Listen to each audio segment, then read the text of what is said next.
अस्सलाम वालेकुम, how are you.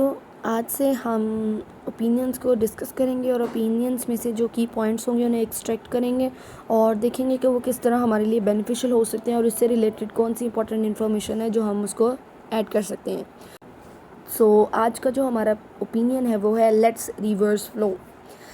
तो इस ओपिनियन को जब आप रीड करेंगे अच्छी तरह आपने इसको रीड करना है। उसके बाद एक या दो मरतबा रीड करने के बाद बहुत से इंपॉर्टेंट पॉइंट जो आपके माइंड में आएंगे आप उसको नोट डाउन कर लें। इसके बाद मैं कुछ की पॉइंट्स हैं जो मैंने इसमें से एक्सट्रैक्ट किए हैं और उनके पॉइंट्स बनाए हैं वो मैं आपके साथ शेयर करूँगी। बहुत ही बस इंपॉर्टेंट पॉइंट्स जो इसमें से हैं वो मैं आपको बता देती हूँ। फिर उसके बाद मैंने जो की पॉइंट्स एक्सट्रैक्ट किए हैं हम उसकी तरफ चलते हैं। तो 19 सितंबर 1960 को एक डील हुई थी इंडिया और पाकिस्तान, इंडिया के प्राइम मिनिस्टर और पाकिस्तान के प्रेसिडेंट के दरमियान में, और इस डील को ब्रोकर करवाया था वर्ल्ड बैंक में। तो जो 1960 को डील हुई थी और ये डील हुई थी वाटर के इश्यूज़ को रिजॉल्व करने के लिए आफ्टर द इंडिपेंडेंस। तो इंडिया के जो प्राइम मिनिस्टर थे वो थे जवाहरलाल नेहरू और पाकिस्तान के जो प्रेसिडेंट थे वो थे first military ruler general Ayub Khan. इसमें कहा जाता है कि ये एक मुकाबला था डिक्टेटरशिप का, और एक डिक्टेटरशिप और डेमोक्रेसी दोनों मिलकर बैठे थे और उन्होंने एक डील साइन की थी और उस डील के अंदर फ्यूचर में रिवर्स के साथ किस तरह की डीलिंग्स होगी उसका सारा डिसीजन लिया गया था। और यहाँ ये भी बताया गया है कि यहाँ पे वर्ल्ड बैंक के प्रेसिडेंट यूजीन आर ब्लैक भी प्रेजेंट थे जिन्होंने ओवरऑल इस डील को ब्रोकर करवाया था। और एक बहुत ही सिग्निफिकेंट पैक्ट और एक बहुत सिग्निफिकेंट ट्रीटी हुई थी जिसको नाम दिया गया था इंडस वाटर ट्रीटी।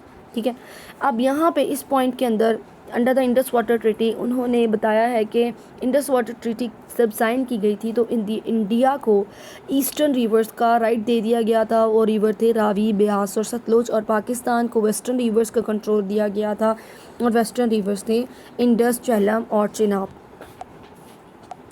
दुनिया को ये लगता था कि ये वाटर डिप्लोमेसी का एक बहुत अच्छा मॉडल है और उसको ब्रोकर करवाया था वर्ल्ड बैंक ने। वर्ल्ड बैंक में इसने पैशनली इसमें पार्टिसिपेट किया था इंडस वाटर ट्रीटी के अंदर, और इसके साथ साथ इंडस बेसिन डेवलपमेंट फंड भी इंडिया और पाकिस्तान की हेल्प से इस्टेब्लिश किया था। अप्रॉक्सीमेटली $900 मिलियन था और इस फंड से हेल्प की थी पाकिस्तान या कंट्रीज़ की कि वो डेवलप कर सकें अपने वाटर का सिस्टम और उन्हें क्या क्या कैनाल सिस्टम या डैम्स वगैरह जो भी प्रॉब्लम्स पेश आ रही हैं उसको सॉल्व कर सकें। लेकिन कहा जाता है one of the most important thing कि इंडस वाटर ट्रीटी को करते हुए उन्होंने फाइनेंशियली तो बहुत हेल्प हासिल कर ली, लेकिन इकोलॉजिकल डिस्ट्रक्शन हुई इंडस वाटर ट्रीटी की वजह से। यहाँ पे बहुत इंपॉर्टेंट पॉइंट है कि the Indus water treaty remain technically functional. Technically तो वो फंक्शनल थी लेकिन इकोलॉजिकली वो फ्लॉड थी। तो हम इसमें से मेजर पॉइंट जो है वो ये है कि जो पहले 1960 के अंदर इंडस वाटर ट्रीटी की गई थी वो टेक्निकली तो फंक्शनल थी लेकिन इकोलॉजिकली फ्लॉड थी। इकोलॉजिकली फ्लॉड क्या कि इकोसिस्टम को, इन्वायरमेंट, क्लाइमेट चेंज जो भी इफेक्ट्स हो रहे हैं उनके प्रॉब्लम्स को डील करने में नाकाम रही थी। तो यहाँ पे उसी को आगे डिस्कस किया जाएगा कि इंडस वाटर ट्रीटी जो वर्ल्ड बैंक ने कंफर्म की थी, फंड्स एलोकेट किए गए थे, बहुत सी फाइनेंशियल हेल्प हुई थी, लेकिन पाकिस्तान के लिए बहुत से इकोलॉजिकल कॉन्सिक्वेंसेस हुए थे। इस ट्रीटी से पहले जो रावी और सतलुज का पानी है वो पंजाब के रिवर के अंदर फ्लो होता था और पंजाब के बहुत से एरियाज़ को सैराब करता था। लेकिन जब इंडिया को राइट मिल गया तो वो कम हो गया। रावी जो कि लाहौर में से गुज़रता है उसमें कमी, उसके पानी में फ़्रेश वाटर में कमी आनी शुरू हुई और बहुत से जो फॉरेस्ट थे उनकी डेथ हो गई, एक्वीफर्स डिप्लीट हो गए और जो नेटिव फ़िश थे वो भी सारे वैनिश्ड हो गए। पाकिस्तान को कंपनसेट तो कर दिया गया फाइनेंशियली, लेकिन पाकिस्तान को इकोलॉजिकली महरूम, डिप्राइव्ड कर दिया गया और पाकिस्तान पूरे का पूरा अपने वेस्टर्न रिवर्स के ऊपर डिपेंडेंट हो गया। इंडस, झेलम और चिनाब को री इंजीनियर किया गया, कैनाल नेटवर्क्स बनाए गए, डैम्स वगैरह बनाए गए। तो ये क्या है कि इसके बाद एक जो फ्लड साइकिल था उसकी वजह से जो नेचुरल फ्लड साइकिल था उसको डिस्टर्ब किया गया, जिसकी वजह से सोइल फर्टिलिटी पे भी बहुत ज़्यादा इफ़ेक्ट पड़ गया।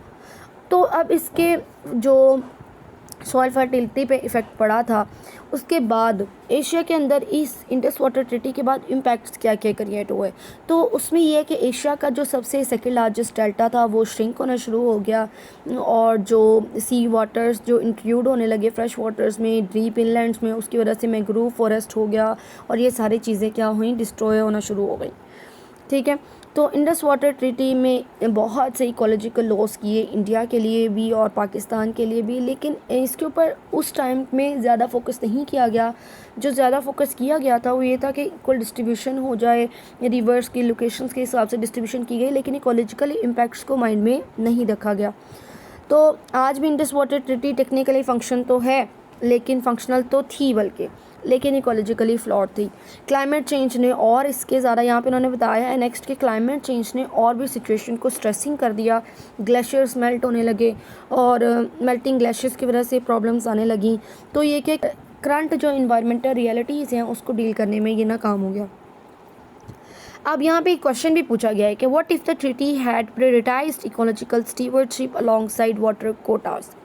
तो क्या कहा जाता है कि क्या होता अगर ये ट्रीटी वाटर कोटा के साथ साथ इकोलॉजिकल इम्पैक्ट्स को, इकोलॉजिकल चैलेंजेस को भी सामने रखती और इस हिसाब से अपनी डिवीजन करती।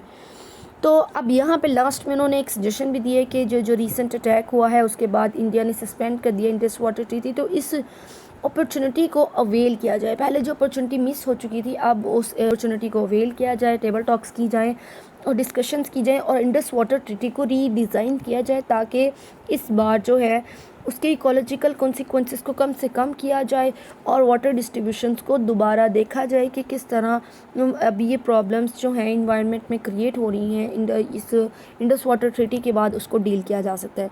तो ये था आज का ओपिनियन और इस ओपिनियन के बाद इसमें से कुछ की पॉइंट्स एक्सट्रैक्ट होते हैं वो मैं आपके साथ शेयर करती हूँ। चलें अब मैं आपके साथ कुछ इंपॉर्टेंट पॉइंट्स डिस्कस करती हूँ जो कि उस ओपिनियन से मैंने एक्सट्रैक्ट किए हैं और हमारे लिए यूज़फुल हो सकते हैं। तो the Indus river system once a symbol of abundance and cultural reference is now confronting severe ecological and geopolitical challenges. तो जो इंडस रिवर सिस्टम का था जो कि पहले जिसको एक सिग्निफिकेंट सिस्टम कहा जाता था और वो कल्चरल रेफरेंस का एक सिंबल था, अब उसको बहुत से इकोलॉजिकल और जियोपॉलिटिकल चैलेंजेस का सामना है। 1960 के अंदर इस इंडस वाटर ट्रीटी को ब्रोकर किया गया और इसकी बहुत ही सिग्निफिकेंट थी, लेकिन ये जो इंडस वाटर ट्रीटी थी ये फेल हो गई थी डील करने में इन्वायरमेंटल और क्लाइमेटिक रियलिटीज़ को। ठीक है, जो कंटेम्प्रेरी इन्वायरमेंटल और क्लाइमेटिक रियलिटीज़ थी उनको एड्रेस करने में ये इंडस वाटर ट्रीटी फेल हो गई थी। यहाँ पे कुछ पॉइंट्स आप ये भी ऐड कर सकते हैं कि इंडस वाटर ट्रीटी हुई कब थी MCQs के लिए, तो वो थी सितंबर 1960 को हुई थी और किन कंट्रीज़ के दरमियान हुई थी, पाकिस्तान और इंडिया के दरमियान हुई थी। और उसके बाद इस डील को ब्रोकर किसने करवाया था, इस डील को ब्रोकर करवाया था वर्ल्ड बैंक ने। और वर्ल्ड बैंक के जो पाकिस्तान के जो प्रेसिडेंट थे वो थे अयूब खान और इंडिया के जो प्राइम मिनिस्टर थे वो थे नेहरू। और उसके बाद वर्ल्ड बैंक में जो थे प्रेसिडेंट थे लीडर वो थे यूजीन आर ब्लैक। तो ये सारी चीज़ें आप MCQs के लिए कर सकते हैं। ठीक है, इंडस वाटर ट्रीटी यहाँ पे इसमें पॉइंट्स देख लें। The Indus water treaty engineering Trump ecological oversight.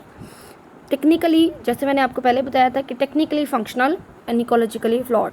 तो इंडस वाटर ट्रीटी ब्रोकर करवाई थी वर्ल्ड बैंक ने, एलोकेट किए थे ईस्टर्न रिवर्स इंडिया को और वेस्टर्न रिवर्स पाकिस्तान को, लेकिन इसके मल्टीपल कॉन्फ्लिक्ट्स भी इसके बाद राइज हुए। इस ट्रीटी ने वाटर डिस्ट्रीब्यूशन को तो देख लिया लेकिन उसके इन्वायरमेंटल फ्लोज के ऊपर फोकस नहीं किया। इन्वायरमेंटल फ्लोज का मतलब ये है कि जो डेल्टास की हेल्थ है, जो ग्राउंड वाटर सस्टेनेबिलिटी है, उसके ऊपर इसका क्या इम्पैक्ट पड़ा। तो ये इंडस वाटर ट्रीटी ने इसको निगलेक्ट कर दिया, इसके ऊपर फोकस नहीं किया कि इसके इकोलॉजिकल क्या इम्पैक्ट हो सकते हैं। नेक्स्ट देखिए, नेक्स्ट उन्होंने कुछ पॉइंट्स बताए हुए हैं कि ये किस तरह इंडस वाटर ट्रीटी के बाद इकोलॉजिकल कॉन्सिक्वेंसेस होना शुरू हुए। तो सबसे पहले चीज़, जो एशिया का सेकेंड लार्जेस्ट डेल्टा है इंडस डेल्टा, उसमें डिग्रेडेशन होना शुरू हो गई। पहला पॉइंट ये। सेकेंड हमारे पास क्या, मैंग्रोव लॉस। मैंग्रोव जो है फॉरेस्ट हैं उनमें अप्रॉक्सीमेटली 38% लॉस हुआ क्योंकि फ्रेश वाटर की रिडक्शन हो गई थी, फ्रेश वाटर रिड्यूस कर दिया गया था और सैलिनिटी बहुत ज़्यादा इंक्रीज़ हो गई थी। थर्ड पॉइंट जो इसमें ये वो सी वाटर इंट्रूजन। सी वाटर इंट्रूजन्स है, मतलब सी वाटर इंट्रूड हो रहा था फ्रेश वाटर्स के अंदर और 80 एकड़ पर डे के ऊपर इसका रेट था और उसके बाद लैंड इनफर्टाइल हो गई और लिवलीहुड पे बहुत सी इम्पैक्ट्स पड़े। कम्युनिटीज़ जो कि फ़िशिंग के ऊपर रिलायंट थी, एग्रीकल्चर के ऊपर रिलायंस थी उनकी, तो उनकी यील्ड्स कम होने लगी और पॉवर्टी और माइग्रेशन में इजाफा होने लगा। तो ये आपके पास थे कॉन्सिक्वेंसेस कि किस तरह इंडस वाटर ट्रीटी के हो जाने के बाद कॉन्सिक्वेंसेस हुए लोगों के ऊपर, एक्वेटिक फिशेस के ऊपर, फॉरेस्ट के ऊपर, डेल्टास के ऊपर। तो ये सारे इसके इम्पैक्ट्स थे। उसके बाद हमारे पास नेक्स्ट उन्होंने बताया कि क्लाइमेट चेंज ने इस सिचुएशन को, क्लाइमेट चेंज ने और एम्पलीफाई कर दिया क्राइसिस को। अब यहाँ पे क्लाइमेट चेंज ने क्राइसिस को एम्पलीफाई किया, तो उसमें इम्पोर्टेंट पॉइंट है ग्लेशियल मेल्ट। ग्लेशियल मेल्ट का मतलब ये है कि जो ग्लेशियर्स के ऊपर आइस थी वो मेल्ट होना शुरू हुई, जिसकी वजह से फ्लो में भी कमी है।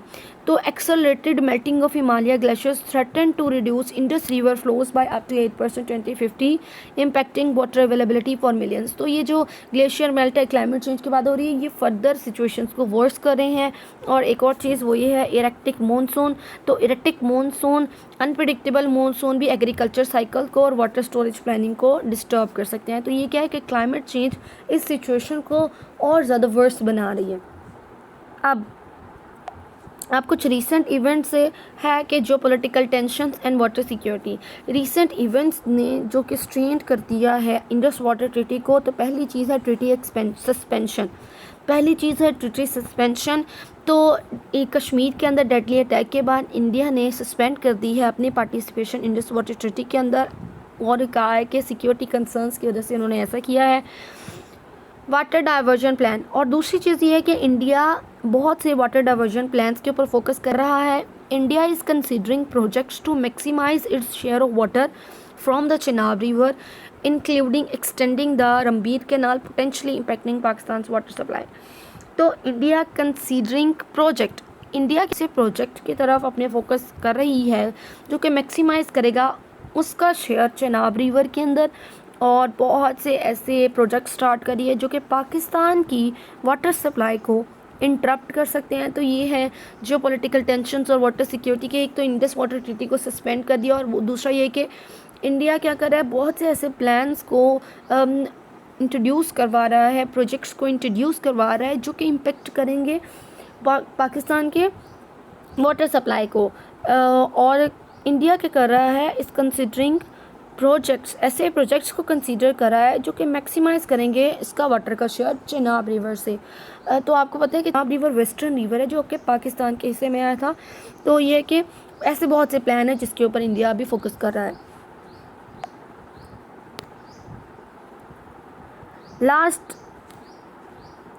Last but not the least, pathways to sustainable water management. अब तो इन चैलेंजेस को एड्रेस करने के लिए एक्सपर्ट्स को क्या करना चाहिए? सबसे पहले चीज़ ये है जो बहुत इंपॉर्टेंट है और आजकल में की जा सकती है, वो है revising the Indus water treaty. Indus water treaty को रिवाइज करना। Water distribution, water supply quotas के अलावा इन्वायरमेंटल इम्पैक्ट्स को, इन्वायरमेंटल कॉन्सिक्वेंसेस को, क्लाइमेट इम्पैक्ट्स को माइंड में रख के ऐसे मेजर्स लिए जाएं कि जो इंडस वाटर ट्रीटी है उसको इस तरह रिवाइज़ किया जाए कि उसके कम से कम इकोलॉजिकल कॉन्सिक्वेंसेस हों और वो इकोलॉजिकली फ्लॉड ना हो। और उसके बाद सेकंड चीज़ जो की जा सकती है वो है इंटीग्रेटेड वाटर रिसोर्सेज मैनेजमेंट। एक ऐसी हॉलिस्टिक अप्रोच अडॉप्ट की जाए that consider interconnection between water, land and ecosystem. तो कुछ ऐसी चीज़ें, ऐसी पॉलिसी अडॉप्ट की जाए, ऐसी मेजर्स ली जाएँ जो कि वाटर रिसोर्सेज मैनेजमेंट में रोल प्ले करें। ऐसी अप्रोचेस करें जो वाटर, लैंड और इकोसिस्टम तीनों के बैलेंस को मेंटेन करें, और ना ही तो इकोलॉजिकली उसका इम्पैक्ट हो, ना ही उसका सोसाइटी के ऊपर कोई इम्पैक्ट हो, ना ही वो टेक्निकली फ्लॉड हो। तो ऐसे हमें प्रोजेक्ट्स लाने चाहिए, ऐसी टेक्निक्स ऑप्ट करनी चाहिए, ऐसी मैनेजमेंट के सिस्टम्स लाने चाहिए जो कि ना सिर्फ वाटर को बल्कि लैंड और इकोसिस्टम को और इसके अंदर स्पीशीज़ को भी प्रोटेक्ट करे। तो ये थोड़ा सा ओपिनियन का ओवरव्यू था। ओपिनियन से आप उसको रीड करें, अच्छी तरह रीड करने के बाद उसमें से की पॉइंट को एक्सट्रैक्ट कर लें। यही वो ओपिनियंस है जो आप नेक्स्ट यूज़ कर सकते हैं अपने क्वेश्चंस के अंदर, अपने एसेस के अंदर, और इनसे आप लोग आउटलाइंस भी बना सकते हैं। तो इंडस वाटर ट्रीटी के बहुत से बेनिफिट्स हमने देखे थे, लेकिन आज हमने उसका एक इकोलॉजिकल फ्लॉ भी देखा कि इकोलॉजिकली ये ट्रीटी किस तरह फ्लॉड है, और इस ट्रीटी के हो जाने के बाद किस तरह रिवर्स के ऊपर, किस तरह फॉरेस्ट के ऊपर और किस तरह डेल्टास के ऊपर इम्पैक्ट पड़े, और साथ ही साथ क्लाइमेट चेंज सिचुएशन को और ज़्यादा वर्स बनाए। That's all about today. I thank you so much. अगर आपकी कोई क्यूरी हो तो आप कमेंट सेक्शन में पूछ सकते हैं। अल्लाह हाफिज़।